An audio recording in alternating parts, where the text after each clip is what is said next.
हरिओम, जय श्री कृष्ण, जय योगेश्वर। बंशीधरम तोत्रधरम नमामि मनोहरम मोहहरम च कृष्णम मालाधरम धर्मधुरम धरं च पार्थस्य सारथ्यकरं च देवम् कर्तव्यदीक्षां च समत्वशिक्षां ज्ञानस्य भिक्षां शरणागतिं च ददाति गीता करुणाद्रभूता कृष्णेन गीता जगतो हिताय। कृष्णेन गीता जगतो हिताय। श्रीमद् भगवद गीता जी, अध्याय 16वां और श्लोक 5वां। आज अब भगवान देवी और आसुरी दोनों प्रकार की संपत्तियों का फल बता दें। भगवान ने 3 श्लोक में दैवी संपत्ति बताया, 1 श्लोक में आसुरी संपत्ति बताया। अब दोनों का फल क्या मिलता है, यदि आसुरी संपत्ति हमारे पास है तो हमें क्या मिलता है, और दैवी संपत्ति है तो परमात्मा क्या देते हैं। दैवी संपद विमोक्षाय निबंधाय सुरीमता मा शुचः संपदं दैवीम् अभिजातोऽसि पांडव। दैवी संपद विमोक्षाय निबंधाय सुरीमता मा शुचः संपदं दैवीम् अभिजातोऽसि पांडव। दैवी संपदा मुक्ति के लिए है और आसुरी संपदा संपत्ति बंधन करने वाली मानी है। हे पांडव, तो दैवी संपदा को प्राप्त हो गया है, इसलिए अब शोक और चिंता की जरूरत नहीं है। दैवी संपद विमोक्षाय निबंधाय सुरीमता मा शुचः संपदम दैवीम अभिजातोऽसि पांडव। भगवान ने अब वचन दे दिया कि तुम्हें अच्छे गुण मिल गए हैं, तुम्हारे पास दैवी संपत्ति प्राप्त हो चुकी है, क्योंकि उसने भगवान का शरण स्वीकार किया ना। भगवान के शरण में जाने से फिर दैवी संपत्ति प्राप्त हो जाती है। सत्संग से जीवन में सुगंध महकने लगती है और प्रभु भक्ति भी आ जाती है, भगवतमय जीवन हो जाता है, तो जीवन में आगे फिर हरि शरण से ही परमात्मा की प्राप्ति होने से मंगल हो जाता है। आइए, the divine endowment has been recognized as conducive to liberation, and the Dominic one as leading of bonds. Grieve not, Arjun, for you are both with the divine propensities.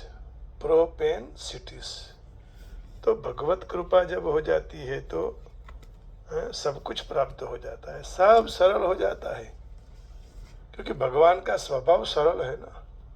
हम यदि सरल हो गए तो भगवान तो सरल है ही, सारा कुछ सरलता से मिल जाएगा। देखिए 5वें श्लोक में क्या कहते हैं। The transcendental qualities are conductive to liberation, whereas the demonic qualities make for bondage. Do not worry. यदि हमारे पास आसुरी संपत्ति है तो बॉन्डेज, बंधन में आ जाते हैं। कई लोग का जीवन में सारी जिंदगी के लिए बंधन हो जाता है। कारण क्यों?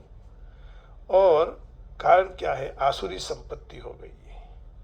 बाहर से कोई बहुत बड़ा दिख रहा है तो ये मत समझो, लेकिन उसके पास आसुरी संपत्ति बढ़ गई है, इसलिए बंधन में आना ही पड़ता है। बंधन माने ये कहीं जेल में कोई गया वो नहीं मानना, वो तो कर्म का फल होता ही है, लेकिन ये फल इसलिए कहा जाता है कि आध्यात्मिकता से नीचे गिर जाता है आदमी, और जन्म जन्म के कर्म तक उसको भुगतना पड़ता है। Do not worry O son of Pandu, for you are born with the divine qualities. अब तुम तो दैवी संपदा को प्राप्त तो हो ही चुके हो, फिर चिंता मत करो। हाँ, चिंता करने की जरूरत नहीं है। For you are born with the divine qualities. तुम हो गए हो। कैसे हो गए हो? दैवी संपत्ति से तुम भरे गए हो। तो दैवी संपद विमोक्षाय, मुझे भगवान की ओर चलना चाहिए। साधक में यदि ऐसा स्पष्ट भाव आ जाए, उतना ही भगवान के सम्मुख वह हो जाता है। और भगवान ने रामचरितमानस में तुलसीदास जी से गवाया क्या? सन्मुख होई जीव मोहि जबहि, जन्म कोटि अघ नासहि तबहि। सन्मुख होई जीव मोहि जबहि, जन्म कोटि अघ नासहि तबहि। सन्मुख होई जीव मोहि जबहि, जन्म कोटि अघ नासहि तबहि। अभी माँ शुच संपदम दैवीम अभिजातोसि पांडव। सन्मुख हो जाते हैं भगवान से, भगवान के सामने। इसलिए वैष्णव संप्रदाय में सन्मुख भेंट और सन्मुख दर्शन, तो ये बहुत उसका महत्व है। ज्योतिष शास्त्र में भी जब आप गृह प्रवेश करो तो सन्मुख चंद्र होना चाहिए। सन्मुखो अर्थ लाभाय, दक्षिणे सुख संपदः, वामे चंद्रे धनक्षयः। जब घर में आप प्रवेश करो, दाईं ओर यदि चंद्रमा का वास है तो धन का क्षय होता है। लेकिन सन्मुखो अर्थ लाभाय, सन्मुख में अर्थ लाभ माने संपत्ति, शांति मिलती है। अर्थ का संपत्ति केवल यहाँ धन नहीं लेना। तो धन जैसे श्री सूक्त में कई धन के अर्थ बताए हैं। गज लक्ष्मी है, राज लक्ष्मी है, शुभ लक्ष्मी है, अष्ट लक्ष्मी बताई है। सन्मुखो अर्थ लाभाय, दक्षिणे सुख संपदा, पृष्ठतो प्राणनाशाय। जब गृह में प्रवेश करते हैं, पीछे जी चंद्रमा का वास है तो प्राण का नाश होता है। बोलते हैं ना, घर में जाने के बाद बहुत दुखी हो गए। तो ये सब कई बातें देखनी चाहिए, क्योंकि चंद्रमा का असर हम सब पर जल्दी पड़ता है। क्योंकि 2.25 दिन ही एक राशि में रहता है, एक साइन में। देखिए जैसे सागर, हाँ, उसमें भरती और ओट आती है। किसके कारण? चंद्रमा के कारण। जब पूनम आ जाती है तो सागर एकदम पानी से बहुत उछलने कूदने लगता है। लेकिन जब अमावस्या आ जाती है तो धीरे धीरे अंदर चला जाता है। तो चंद्रमा का इतना आकर्षण पृथ्वी पर होता है, तो हम सब पर भी इसका असर तो होगा ही। सागर तो महासागर है, हाँ, वो तो हिलता नहीं लेकिन हिलने लग जाता है, खिसता नहीं है। वो खुश प्रसन्न होता है ना, उसको जाना नहीं पड़ता किसी के पास। नदियां के पास नदियां खुद जल लेकर आ जाती है। उधीर है, गंभीर है। आपूर्यमानम अचल प्रतिष्ठम समुद्रमाप प्रविशन्ति यद्वत्, तद्वत् कामायम प्रविशन्ति सर्वे, सशांतिमाप्नोति न काम कामी। लेकिन जो कामी है, जो आसुरी संपत्ति से भरा हुआ है, वो सन्मुख नहीं हो पाता है। सन्मुख होना चाहिए। भगवान के सन्मुख हो जाओ। भगवान की सम्मुख होने से संसार से विमुक्ता आ जाती है, और संसार से विमुक्ता आने से आसुरी संपत्ति के जितने दुर्गुण दुराचार हैं वो कम होने लगते हैं।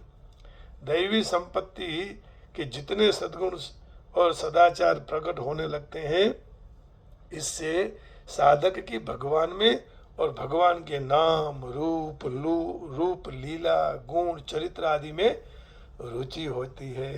कहते हैं कि आजकल तो वो गोपाल भाई मंदिर बहुत जाते हैं, तो उनकी रुचि बढ़ गई। अच्छा हुआ ना, इस संसार में कहाँ तक हम पड़े रहेंगे। अब उठियों ऊंचे की जाने का समय हो जाए, उससे पहले हमारी रुचि भगवान के नाम में लग जाए, रूप में लग जाए, लीला में लग जाए, गुण में, चरित्र में। हाँ, हरे कृष्ण कृष्ण कृष्ण हरे हरे, हरे राम राम राम हरे हरे, हरे राम राम राम हरे हरे, हरे कृष्ण कृष्ण कृष्ण हरे हरे, राधे गोविंद बोलो राधे गोविंद भजो राधे गोविंद, राधे गोविंद भजो राधे गोविंद, राधे गोविंद भजो राधे गोविंद, राधे गोविंद भजो राधे गोविंद, राधे गोविंद भजो राधे गोविंद। तो ऐसी विशेषता से ध्यान देने की बात है कि साधक का उद्देश्य जितना दृढ़ होगा उतना ही परमात्मा के साथ अनादिकाल से उसका संबंध है और वह प्रकट हो जाएगा। संसार के साथ माना हुआ संबंध दूर हो जाएगा। और दूर क्या होगा? प्रतिक्षण वह दूर हो ही रहा है। वास्तव में प्रकृति के साथ संबंध है ही नहीं, केवल जीव ने संबंध मान लिया है। हम मान लेते हैं ना सब, मैं इसने ऐसा किया, उसने वैसा किया, है? ये मेरा है, ये मेरे लिए है, हम मान लेते हैं। हमारे लिए कुछ नहीं है, सब परमात्मा के लिए। और यदि कोई समाज के लिए हमें कुछ दे दिया तो वो भी, समाज भी परमात्मा का रूप है। किसी व्यक्ति को हमने कुछ दे दिया, वो भी परमात्मा का रूप है। परमात्मा को आप दे रहे हो। कोई भिखारी को, गरीब को दे रहे हो तो उस समय ऐसे मत समझो कि मैं भिखारी को, गरीब को दे रहा हूं, यही समझो कि मैं परमात्मा को दे रहा हूं। मेरे सामने परमात्मा खड़े हैं। सन्मुख होई जीव मोहि जबहि, जन्म कोटि अघ नासहि तबहि। सन्मुख होई जीव मोहि जबहि, जन्म कोटि अघ नासहि तबहि। तो केवल जीव ने अपना संबंध मान लिया है और माने हुए संबंध की सद्भावना पर, अर्थात शरीर मैं हूं, शरीर मेरा है। लेकिन इतना ही सोचो, शरीर मेरा नहीं है, मैं शरीर में हूं, बस मेरा शरीर नहीं है। तो यही सद्भावना पर ही संसार टिका हुआ है। किसके पर? शरीर जो हूं छू और शरीर मारो छी। शरीर ही मैं हूं और मेरा शरीर है, इसके पर संसार टिका है। लेकिन मैं शरीर में हूं, शरीर मेरा नहीं है, ये भगवत भाव है। ये प्रकृति से आपकी मुक्ति हो गई, जड़ता से मुक्ति हो गई, चैतन्य हो गए आप। तो सद्भावना पर संसार टिका हुआ है। सद्भावना दूर होते ही संसार के साथ माना हुआ संबंध दूर हो जाएगा, और दैवी संपत्ति के सारे गुण प्रकट हो जाएंगे जो मुक्ति के साधन हैं, है ना। तो ये दैवी संपद मुक्त होने के लिए बताई, हमारी मुक्ति होती है। भगवान ने कह दिया। भगवान कृष्ण अर्जुन को ऐसे कहकर प्रोत्साहित करते हैं कि तुझे आसुरी गुणों के साथ तू नहीं जन्मा हुआ है, और उसका युद्ध में शामिल होना आसुरी नहीं था, क्योंकि उसके गुण दोष वह विचार कर रहा था ना कि मेरे सामने मेरे भाई बंधु सब खड़े हैं, उनको कैसे मैं मारूं। दैवी संपद के साथ था ना। और दैवी संपद विमोक्षाय निबंधाय सुरीमता, मां शुच संपदम दैवीम अभिजातोऽसि पांडव। तो विचारता था कि भीष्म, द्रोण आदरणीय महापुरुष का वध में कैसे करूं। इसलिए तो क्रोध, मिथ्याभिमान की निष्ठुरता के प्रभाव के नीचे वह बर्तन नहीं करता था, और आसुरी गुण वाला नहीं था अर्जुन। इसलिए शत्रु पर बाण वृष्टि करना, वो दिव्य गण गिनी जाती है क्षत्रियों के लिए। तो क्षत्रियों के लिए तो युद्ध ठीक है। गांडीव लय हाथमा अर्जुन था युवान, बनी सारथी उभो छे योगेश्वर भगवान। जो युद्ध करेगा तो यहाँ भी कीर्ति होगी और ऊपर भी मोक्ष मिलेगा। लेकिन यदि यहाँ भी युद्ध नहीं किया, धर्म युद्ध, तो क्षत्रिय को यहाँ भी अपकीर्ति और ऊपर तो फिर कुछ नहीं मिलने वाला है। भगवत प्राप्ति नहीं होगी। ऊपर माने स्वर्ग की बात नहीं कर रहा हूं। हनिष्ये चापरानपि। क्षत्रिय का कर्तव्य है कि उसको लड़ाई करनी चाहिए। किसके सामने? अधर्म के सामने। तो यहाँ बता दिया सारे नियम के साथ वह कर रहा था सब कुछ। तो दैवी संपद विमोक्षाय निबंधाय आसुरी मता। तो वह आसुरी गुण वाला नहीं था। ऐसे कर्तव्य विमुख से होना ही आसुरी बाबत है। आसुरी गुण थे नहीं, लेकिन कर्तव्य विमुक्त हुआ ही आसुरी होता है। इसलिए अर्जुन ने शोक करने का कोई कारण नहीं था। जो मनुष्य जीवन के विभिन्न आश्रमों के नीति नियमों का पालन करता है वह दिव्य पद के पर स्थित होता है। तो भगवान ने कहा कि तू अर्जुन क्षत्रिय है। क्लैब्यम वास्म गमपार्थ नई तत्वयुपपद्यते क्षुद्रम हृदय दौर्बल्यम त्यक्त्वा तिष्ठो परन्तप। हे प्रथापुत्र, ऐसी हीन नामर्दाई के ताबे नहीं होना, ये तुम्हें शोभा नहीं देती। हे शत्रु के दमन करने वाले, हृदय की ऐसी क्षुद्र दुर्बलता का त्याग करके तुम खड़े हो जाओ। लेकिन अर्जुन ने उससे पहले क्या कहा कि मैं यदि युद्ध करूंगा तो ये ठीक नहीं होगा। क्यों? क्योंकि सामने सब खड़े हैं। लेकिन भगवान अब कहते हैं, क्या कहते हैं भगवान? देखो कि युद्ध यदि नहीं करोगे तो अपकीर्ति तो होने वाली है। जो जिसको सोचना नहीं है उसकी तुम सोच कर रहे हो। शोक नहीं करना चाहिए। तुम्हारा धर्म है, क्षत्रिय है, तुम युद्ध करो। और यदि तुम युद्ध करोगे तो तुम्हारा शरीर मरने वाला है, आत्मा तुम्हारी नहीं मरने वाली है। फिर ऐसे क्यों करते हो? ये सारा भगवान ने उसको आत्मा ज्ञान दिया और फिर अर्जुन तैयार हो गया। उसको पता लग गया कि स्वधर्म का युद्ध मुझे करना ही पड़ेगा। यदि धर्म युद्ध नहीं करेगा, अथ चेत्तमिवं धर्म्यम संग्रामम न करिष्यसि ततः स्वधर्मम कीर्तिम च हित्वा पापम अवाप्स्यसि। यदि युद्ध करने के समय तुम स्वधर्म का आचरण नहीं करोगे, कर्तव्य की उपेक्षा करने वाले को पाप भागी होता है, पाप मिलता है। इसलिए योद्धा के रूप में तुम्हें कीर्ति भी गुमानी पड़ेगी। अकीर्तिम चापि भूतानि कथयिष्यन्ति ते व्ययम् संभावितस्य चा कीर्तिः मरणाद अतिरिच्यते। अब लोग अपयश का वर्णन करेंगे। सम्मान पात्र जो व्यक्ति है उसके लिए यह अपयश तो मृत्यु से भी ज्यादा खराब है। इसलिए युद्ध करो, नहीं तो क्या होगा? अवाच्य वादांश्च बहुन वदिष्यन्ति तवाहिताः निंदन्तस्तव सामर्थ्यम ततो दुःखतरं किम। शत्रु अनेक प्रकार के कटवे कटु वचन बोलेंगे, तेरा वर्णन करेंगे, तेरे सामर्थ्य को धिक्कार करेंगे कि अर्जुन इतना बड़ा था और युद्ध नहीं किया। धर्म युद्ध की बात है, हाँ, किसी को मारने की बात नहीं है। तो इससे ज्यादा दुख क्या हो सकता है? भयाद्धनादु परतम मंस्यन्ते त्वं महारथः येषां च त्वं बहुमतो भूत्वा यास्यसि लाघवम्। महान योद्धा में तुम्हारा नाम है और यश बहु ऊंचा अभिप्राय धारण करता है। मान लो कि तुमने भय के कारण रण छोड़ दिया, इसलिए तुम कायर गनाओ। और अंत में कहा, हतो वा प्राप्स्यसि स्वर्गम जित्वा वा भोक्ष्यसे महिम तस्मादुत्तिष्ठ कौन्तेय युद्धाय कृत निश्चय।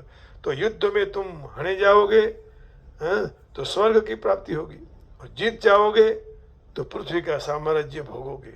इसलिए दृढ़ निश्चय पूर्वक खड़े हो जाओ, युद्ध करो, क्योंकि सुख और दुख, लाभ अलाभ, जया जय, युद्ध जया जय इस जीवन के एक पहलू है। तो विचार किए बिना युद्ध कर, ततो युद्धाय युज्यस्व नैवं पापम अवाप्स्यसि। तो तुम कोई विचार किए बिना युद्ध शुरू करो, तुमको पाप मिलने वाला नहीं है।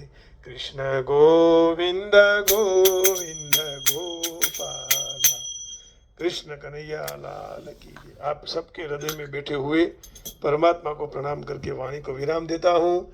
जय श्री कृष्ण, राधे राधे, हरि ओम, ओम नमो नारायण, राम राम जी, जय गिरनारी, जय योगेश्वर।